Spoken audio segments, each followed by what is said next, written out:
ಇನ್ನು ಕೋಳಿವಾಡ ಅವರು ಸಣ್ಣ ಪುಟ್ಟ ನಾಯಕರೇನಲ್ಲ, 8 ಬಾರಿ ಶಾಸಕರಾಗಿ ಗೆದ್ದಿರ್ತಕ್ಕಂಥವ್ರು ಮತ್ತು ಸ್ಪೀಕರ್ ಆಗಿ ಕೆಲಸ ಮಾಡಿರ್ತಕ್ಕಂಥವ್ರು. ಈಗ ಅವರೇ ಒಂದು ಸ್ಟೇಟ್ಮೆಂಟ್ ಅನ್ನ ಕೊಟ್ಟಿದ್ದಾರೆ, ಮುಖ್ಯಮಂತ್ರಿಗಳು ರಾಜೀನಾಮೆ ಕೊಟ್ಟು ತನಿಖೆಯನ್ನ ಎದುರಿಸಿ ಅಂತ. ಸೊ ಮೂಡಾ ಕಿಚ್ಚಿನ ಮಧ್ಯೆ ರಾಜ್ಯದಲ್ಲಿ ಈಗ ಕೋಳಿವಾಡ ಕಿಡಿ ಜೋರಾಗಿದೆ.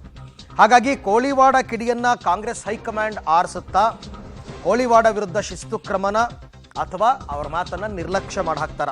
ಶಿಸ್ತು ಕ್ರಮವಾದರೆ ಸದ್ಯಕ್ಕೆ ಸಿಎಂ ವಿರುದ್ಧದ ಮಾತಿಗೆ ಬ್ರೇಕ್ ಬೀಳುತ್ತೆ, ಇಲ್ಲದೇ ಇದ್ರೆ ಹೇಳಿಕೆಯ ಕಿಡಿ ಇನ್ನಷ್ಟು ಜೋರಾಗುವ ಮುನ್ಸೂಚನೆ ಸಿಕ್ಕಿದೆ. ಈಗ ಕೋಳಿವಾಡ ಅವರ ಬೆಂಬಲಿಗರೇ ಇನ್ನೊಂದಿಬ್ಬರು 3 ಜನ ಮಾತಾಡಬಹುದು. ಅವ್ರು ಮಾತನಾಡಿದ್ರು ಅಂತ ಇನ್ಯಾರಾದರೂ ಡಿ ಕೆ ಶಿವಕುಮಾರ್ ಅಭಿಮಾನಿಗಳು ಮಾತನಾಡಬಹುದು. ಹಾಗೇನೆ ಮುಖ್ಯಮಂತ್ರಿ ಸ್ಥಾನಕ್ಕೆ ಆಕಾಂಕ್ಷಿತರಾಗಿರ್ತಕ್ಕಂಥ ಪರಮೇಶ್ವರ್ ಬೆಂಬಲಿಗರು ಮಾತನಾಡಬಹುದು. ಅದಕ್ಕೋಸ್ಕರ ಈಗ ಕೋಳಿವಾಡ ವಿರುದ್ಧ ಏನಾದ್ರು ಶಿಸ್ತು ಕ್ರಮ ತಗೋತಾರ. ಆಕ್ಚುಲಿ ಇನ್ನೊಂದೇನು ಗೊತ್ತಾ, ಕಾಂಗ್ರೆಸ್ನಲ್ಲಿ ಶಿಸ್ತು ಪಾಲನಾ ಸಮಿತಿಯ ಅಧ್ಯಕ್ಷರೇ ಕೋಳಿವಾಡ ಅವರು ಪ್ರಸ್ತುತ. ಸೊ ಈಗ ಅವ್ರನ್ನ ಹೊರತುಪಡಿಸಿ ಏನಾದರೂ ಕ್ರಮ ತಗೋತಾರ ಅವ್ರ ವಿರುದ್ಧ, ಅಥವಾ ಆ ಮಾತನ್ನ ನಿರ್ಲಕ್ಷ್ಯ ಮಾಡ್ತಾರ ಗೊತ್ತಿಲ್ಲ. ಹೈಕಮಾಂಡ್ ಏನು ಕ್ರಮ ತಗೊಳುತ್ತೆ, ಏನು ಸೂಚನೆ ಕೊಡುತ್ತೆ ಅಂತ ನೋಡಬೇಕು.